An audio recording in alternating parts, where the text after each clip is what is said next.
Hello student, welcome back to my YouTube channel, Blue Ribbon YouTube Center. Today I am going to discuss an important topic,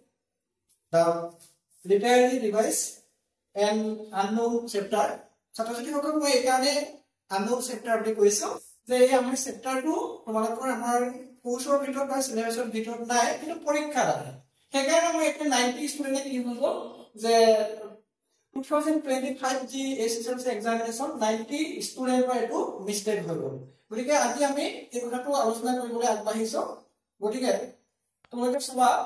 যে প্ৰথমতে কি বিচাৰিছো literary device are technique that writers use to create more engaging and meaningful writing অৰ্থাৎ writer মানে কি কৰিব বিচাৰিছে যে বেছি এংগেজ কৰিব বিচাৰিছে আৰু ৰাইটিংটো বেছি মিনিংফুল কৰিব বিচাৰিছে এতিয়া আমি এই গিটা আমাৰ কি তোমাৰ হেৰি আছে আমাৰ যিটো এইটা আমাৰ লিটাৰেৰী ডিভাইস আছে এটা বেছিকৈ আহি থাকে মই কৈছো যে এই গিটা ডিভাইস আমাৰ বিশেষকৈ ফাৰ্স্ট 5 কিতাপখনৰ যিটা আমাৰ পয়েম আছে যিটা আমাৰ পাঠ আছে তাত এই গিটা আছে এতিয়া আমি প্ৰথমতে এলিমিনেশনৰ কথা কৈছো and elimination is an indirect reference to a person place thing an idea অৰ্থাৎ এখন ব্যক্তি এখন ঠাই এটা ধাৰণা ইনডাইৰেক্টলি ৰেফাৰেন্স আনে এলুজিয়ন কৰি আৰু এলিটাৰেশন হৈছে repetition of consonant in the letter of a line অৰ্থাৎ এটা শব্দৰ কনসোনেন্ট যি কনসোনেন্ট সেই কনসোনেন্ট লেটাৰ বিলাক ৰিপিটেশন হয় বাৰে বাৰে আমি পাওঁ আমি উদাহৰণ দিলে বুজি পাওঁ বলকে দেখিব পাৰিবা যে মেটাফৰ মানে উপমা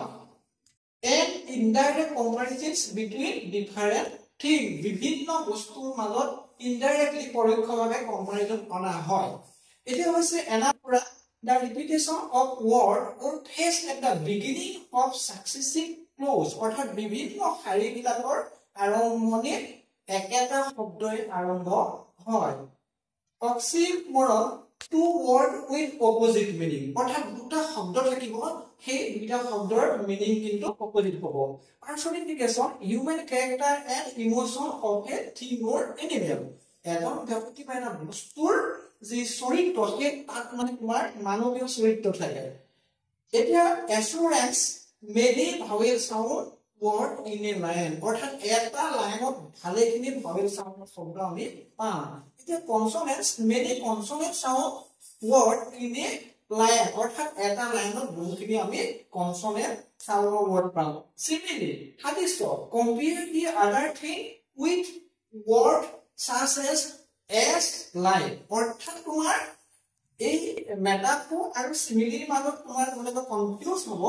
যে সিমিলি তোমাৰ এই শব্দৰে থাকিব সিমিলি তোমাৰ এই শব্দৰে থাকিব তুমি চাবা